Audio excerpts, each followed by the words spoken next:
Vous écoutez Mic Radio. Un son qui réveille vos émotions. Ici, votre flamme se ranime.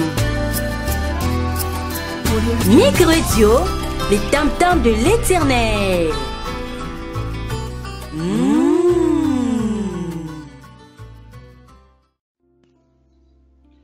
Bien-aimés dans le Seigneur, Shalom.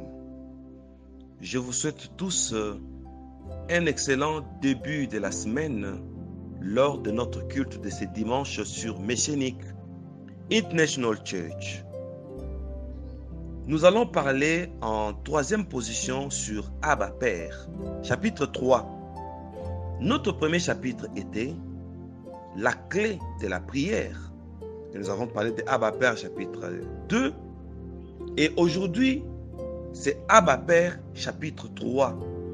Nous allons nous attarder sur Galates, chapitre 4, le verset 6, qui nous dit: Et parce que vous êtes fils, Dieu a envoyé dans nos cœurs l'esprit de son Fils, lequel crie Abba Père.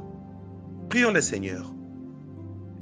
Éternel notre Dieu, nous disons que ce temps est béni et il devient sacré parce que nous sommes autour de ta parole et nous voulons que ta parole nous édifie. Voilà pourquoi, Seigneur, donne-nous la compréhension. Nous demandons que tu nous donnes la compréhension de ta parole afin qu'elle soit assimilée à tous pour que quelque chose de bien se fasse dans la vie de chacun de nous et que ce culte, cette prédication soit une réponse pour quelqu'un. Dans le nom de Jésus-Christ, qui est ton nom merveilleux. Amen. Bien-aimés, et parce que vous êtes fils, Dieu a envoyé dans nos cœurs l'esprit de son Fils, lequel crie Abba Père. Galates 4, 6. Et nous disons, parole du Seigneur. Bien-aimés dans le Seigneur, nous allons scinder ces passages en trois réalités qui vont nous communiquer la pensée de Dieu. La première chose, voyons là où Dieu a envoyé l'esprit de son Fils, c'est dans nos cœurs. C'est que dans nos cœurs, il y a tout un esprit. L'esprit de Christ est en nous. Donc l'endroit précis pour que l'esprit de Christ habite, c'est dans nos cœurs. Et là, ça devient très intéressant. Premièrement, dans Éphésiens chapitre 3, versets 16 à 20, on nous dit: afin qu'il vous donne, selon la richesse de sa gloire, d'être puissamment fortifié par son esprit dans l'homme intérieur, en sorte que Christ habite en vos cœurs par la foi, afin qu'étant enraciné et fondé dans l'amour, vous puissiez comprendre avec tous les saints quelle est la largeur, la longueur et la profondeur et la hauteur, et connaître l'amour de Christ qui surpasse toute connaissance, en sorte que vous soyez remplis jusqu'en toute plénitude de Dieu. Or, à celui qui peut faire, par la puissance qui agit en nous, infiniment au-delà de tout ce que nous demandons ou pensons. Ça, c'est très intéressant. Donc, le fait que l'esprit de Christ a été envoyé en nous, ou c'est dans nos cœurs. Et là, premier avantage, l'homme intérieur est puissamment fortifié. Alléluia. Donc, nous sommes forts de l'intérieur. Notre force provient de l'intérieur parce qu'à l'intérieur, ici, on nous parle du cœur. Depuis notre cœur, nous sommes intérieurement fortifiés. Oh mon Dieu, notre force est interne. au niveau du cœur. Et qu'est-ce qu'on nous dit? Que la puissance qui agit en nous infiniment. Donc, l'Esprit de Christ qui a été envoyé dans nos cœurs. L'Esprit qui crie Abba Père. Donc, ça nous donne une puissance infinie. Alléluia. Au-delà de ce que nous demandons, au-delà de ce que nous pensons. Parce que nos demandes viennent du cœur. Parce que c'est là qu'il y a nos désirs. Nos pensées viennent du cœur, bien-aimés dans le Seigneur. Et maintenant, là où nous pensons, c'est là où qu'il y a un esprit de Christ. Ça nous édifie encore. L'esprit de Christ est avec précision dans nos cœurs. Alors, nous sommes toujours au premier point. On nous donne un conseil à propos. Dans Colossiens chapitre 3, verset 15, on nous dit que la paix du Christ dirige vos cœurs. Alléluia. Voilà pourquoi Dieu envoie l'Esprit de Christ dans nos cœurs pour que désormais la paix de Christ commence à diriger nos cœurs. Et on nous dit, car vraiment vous avez été appelés à cette paix en un seul corps. Alléluia. Donc nous recevons l'Esprit de Christ dans nos cœurs afin que cet Esprit nous donne la paix de Christ. Et nous sommes en train de comprendre pourquoi, lors du baptême, l'Esprit de Christ descend sur lui sous la forme d'une colombe. Et la colombe qui est un signe de paix. Attention, et c'est par là que nous sommes en train de comprendre c'est quoi l'Esprit de Christ qu'on place dans nos cœurs. C'est un esprit de paix. Parce que nous avons vu cet esprit au baptême, une colombe qui descend sur Jésus. L'esprit qui descend sur Jésus, pour nous, ça descend maintenant dans nos cœurs. Une paix intérieure. L'esprit de la colombe est dans nos cœurs, qui nous donne, pour nous donner la paix du cœur. Une question avant d'évoluer. Alors pourquoi laissons-nous que les circonstances de la vie, alors pourquoi laisserions-nous que quoi que ce soit ou qui que ce soit trouble nos cœurs alors que la paix de Christ y règne? Le fait que l'Esprit de Christ, qui est l'Esprit de paix, est dans nos cœurs, c'est pour nous donner une tranquillité, un calme intérieur. Alléluia.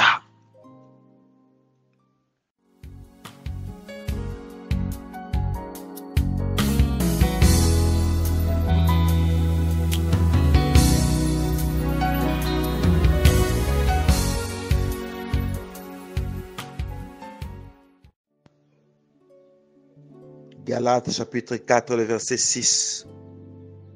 Et parce que vous êtes fils, Dieu a envoyé dans nos cœurs l'esprit de son Fils, lequel crie Abba, Père. C'est Dieu qui envoie cet esprit dans nos cœurs. Et l'esprit va précisément dans le cœur. Pourquoi? Et on nous dit l'esprit de son Fils, lequel crie Abba, Père. Parce que un passage dit, fais de l'Éternel tes délices et tu auras ce que ton cœur désire. Donc, parce que nous devons avoir ce que nos cœurs désirent, Dieu regarde dans sa providence. Il trouve que nous sommes fils et filles et que nous désirons des choses. Parce que la Bible déclare, avant même de prier, Dieu sait déjà ce dont nous avons besoin. Ainsi, il faudra que, oh mon Dieu, nous puissions simplement désirer. Nous l'aurons parce que nous sommes fils. Et l'esprit que Dieu envoie dans nos cœurs, c'est un esprit qui crie Abba, Père. C'est-à-dire dans nos cœurs, il y a une disponibilité spirituelle qui fera que nous puissions désirer simplement quelque chose. Et juste en la désirant, l'Esprit là fait avec nous ce que Dieu a fait avec Christ. Jésus, devant la tombe de Lazare, il dit, Père, je te rends grâce de ce que tu m'as exaucé. Il n'a même pas prié. Mais il avait désiré, 2 jours avant de venir à Béthanie, Jésus a dit à ses disciples, Lazare, notre ami, dort. Je veux le réveiller. Oh mon Dieu. C'était un souhait. Et il dit, je te rends grâce de ce que tu m'as exaucé. Cette même expérience, nous allons la vivre aujourd'hui.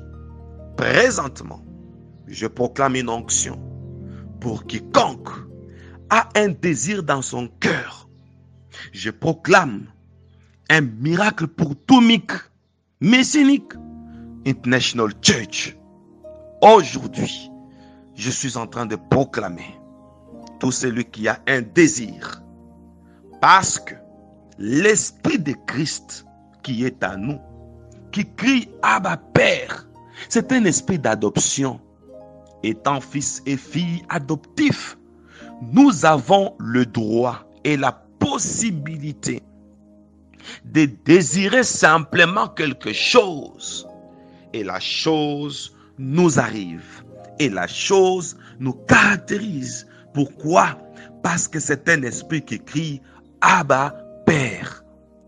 C'est pourquoi Jésus, chaque fois qu'il faisait ses miracles, il proclamait seulement une adoration, un remerciement, parce que les désirs étaient au cœur.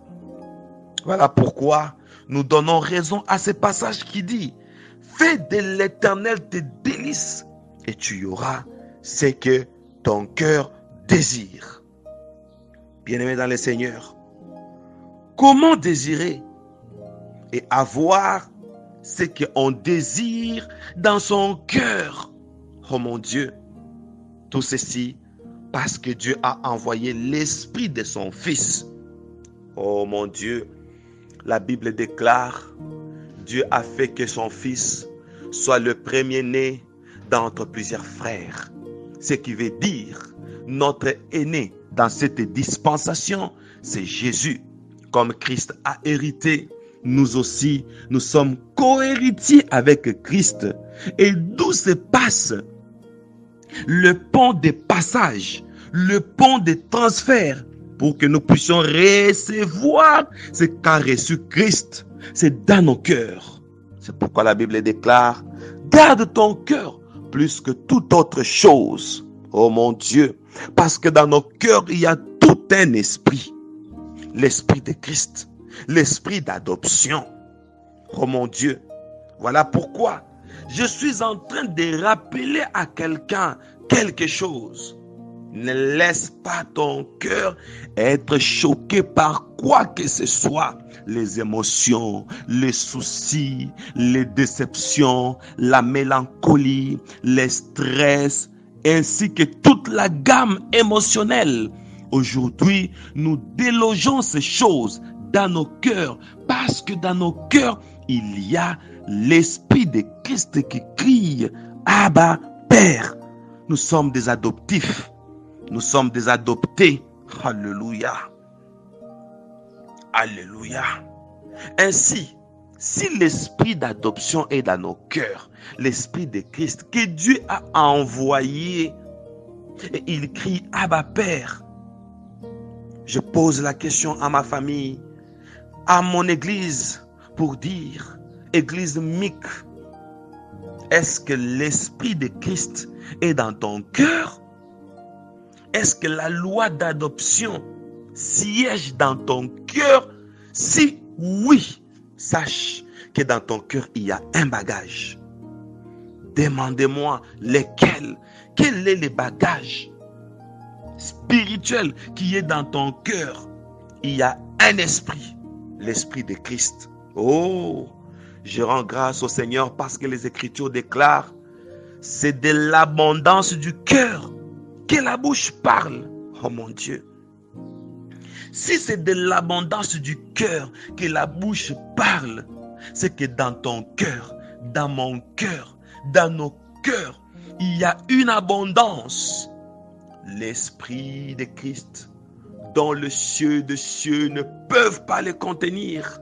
Et maintenant, cela vient habiter en nous. Quelle abondance! Si l'Esprit de Christ est abondamment logé dans nos cœurs sont remplis d'un esprit d'adoption. Alors, c'est de l'abondance du cœur que la bouche parle. Parce que l'esprit d'adoption est dans nos cœurs. Parlons pour dire, ce monde entier nous appartient. Comme le monde nous appartient, le diable ne peut plus nous le donner, comme il a dit à Jésus.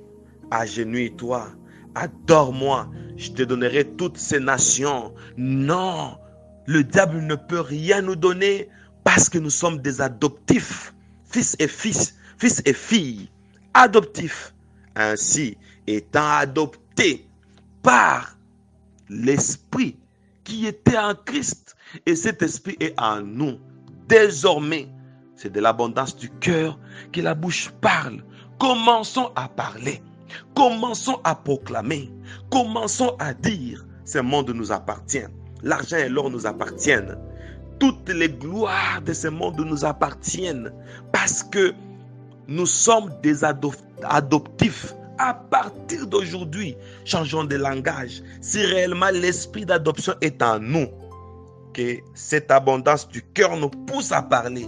À partir d'aujourd'hui, chemin faisant, partout où nous serons, au bureau, à l'institut, à l'école, en famille, partout où nous serons, commençons à monologuer pour dire telle chose m'appartient, telle richesse m'appartient, telle gloire m'appartient, tel pays m'appartient, telle chose m'appartient. Proclamons cela parce que c'est de l'abondance du cœur que la bouche parle. Oh mon Dieu.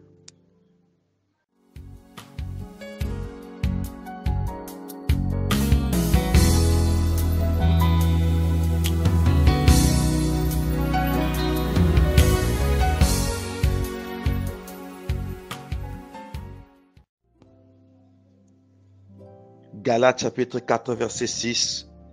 Et parce que vous êtes fils, Dieu a envoyé dans nos cœurs l'esprit de son Fils, lequel crie Abba, Père. Oh mon Dieu. Troisièmement, l'esprit de son Fils. Comment est-il? Qui est-il? D'où vient-il cet esprit? Nous entrons dans les Écritures. Faisons un voyage dans l'histoire biblique. Cherchons l'origine de l'Esprit de Christ. Nous trouvons ça dans la bonne nouvelle de l'ange Gabriel qui vient chez Marie. Qui dit à Marie, l'ombre du Tout-Puissant descendra sur toi. L'Esprit descendra sur toi et l'Éternel te couvrira de son ombre.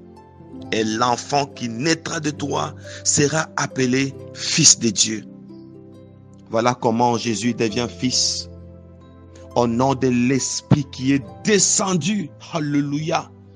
Cet Esprit est dans nos cœurs.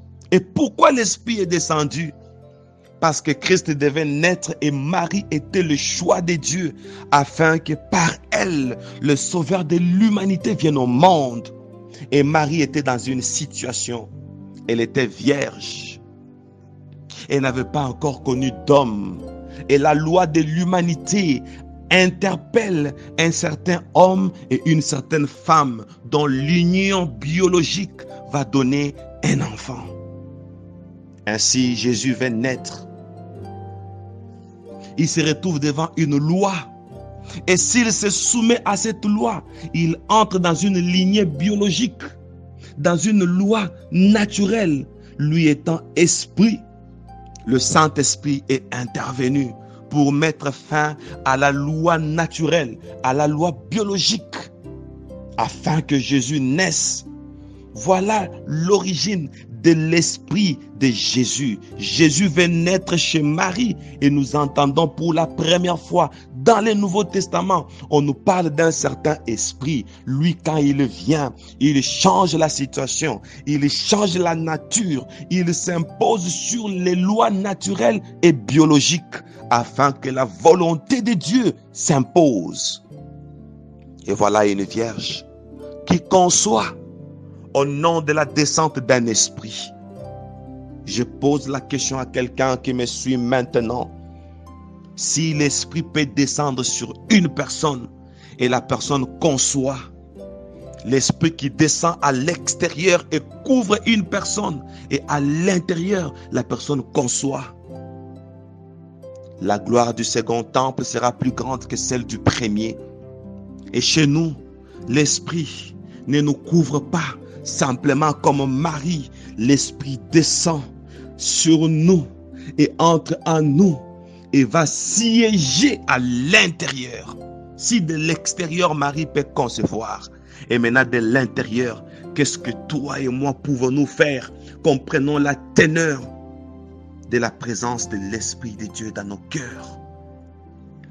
Si l'Esprit pouvait couvrir Marie et Marie entre dans le surnaturel, oh mon Dieu, elle conçoit un sauveur de l'humanité. Et nous, qui l'Esprit est dans le cœur, maintenant de l'intérieur, si de l'extérieur un miracle peut se faire avec Marie, et maintenant nous, de l'intérieur, l'esprit d'adoption entre là, le miracle est plus proche de nous parce qu'il vit à l'intérieur. Je me rappelle, dans Genèse, on dit, au commencement Dieu créa le ciel et la terre. La terre était informe et vide, et il y avait des ténèbres à la surface de l'abîme. La Bible nous fait voir l'état dans lequel Dieu a créé les cieux et la terre. Une terre vide, une terre informe, une terre ténébreuse. On nous dit, l'Esprit de Dieu s'est mouvé. Il y a eu une mouvance parce que la terre était dans un état chaotique, quoique créé par Dieu. C'est normal que toi aussi, tu sois dans un état chaotique, quoique créé par Dieu.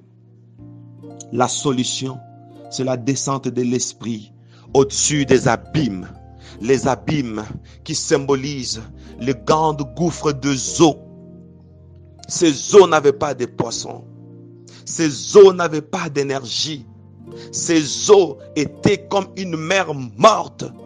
Et l'Esprit est descendu au-dessus des eaux afin de communiquer des énergies aux eaux et que les eaux participent à la suite de la création. Voilà, Dieu a séparé les eaux d'avec les eaux de dessus pour créer la couche d'ozone, les eaux de dessous pour créer la planète Terre. Il a dit que les secs paraissent.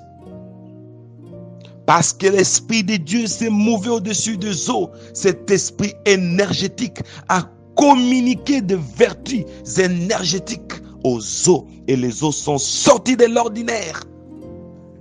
Et les eaux étaient capables, comme Dieu a dit, que les eaux produisent des poissons, des mammifères, des grands animaux vivants dans la mer, les animaux aquatiques.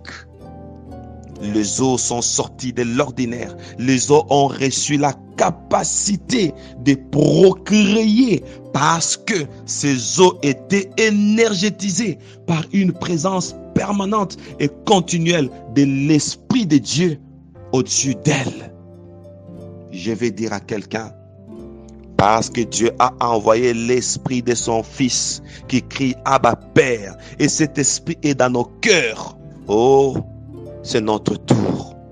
Dieu a vu le chaos qui est dans nos cœurs. Dieu a vu la souffrance et les chagrins dans nos cœurs. Voilà pourquoi il envoie son esprit pour primer sur notre chaos, sur notre souffrance intérieure, sur nos blessures intérieures. Dieu envoie son esprit afin que nous soyons consolés et que cet esprit nous fasse sortir du chaos à l'évolution, à la transformation comme cela fut le cas de l'esprit au-dessus des eaux. Et là, c'était quelles eaux? Les abîmes. Est-ce que ton cœur est tellement détruit comme les abîmes d'autrefois? Parce que les abîmes, c'est plus qu'un cimetière. Il n'y a pas de vie. Les abîmes, c'est la perdition. Mais Dieu a transformé les abîmes. Et voici, le monde est devenu harmonieux. La terre qui était vide est devenue comblée. Les eaux qui étaient mortes ont eu des énergies. Les poissons sont survenus. Oh mon Dieu, Dieu a fait subsister les choses parce que son esprit était là en service. Ce matin, ce dimanche, aujourd'hui, Dieu te dit, Dieu me dit que l'esprit est descendu pour arranger ce qui ne va pas dans ton cœur. C'est de l'abondance du cœur que la bouche parle. Commence à proclamer que dans mon cœur, il y a un esprit d'adoption. Je suis un fils adoptif. Dans mon cœur, je dois d'abord le croire. Et je dois le proclamer de ma bouche. Merci de votre fidélité. Sur le culte d'aujourd'hui, Messianic International Church, soyez tous bénis et qu'un miracle vous accompagne à partir de cet instant parce que vous avez suivi ce message. Vous venez de suivre notre culte dominical tous les dimanches avec le berger Moïse Louchikou, votre humble serviteur. Soyez bénis et nous nous retrouvons le dimanche prochain. Lançons-nous maintenant dans la prière. Comme une biche soupire après de courants d'eau. Ainsi, mon âme soupire après toi, ô Dieu.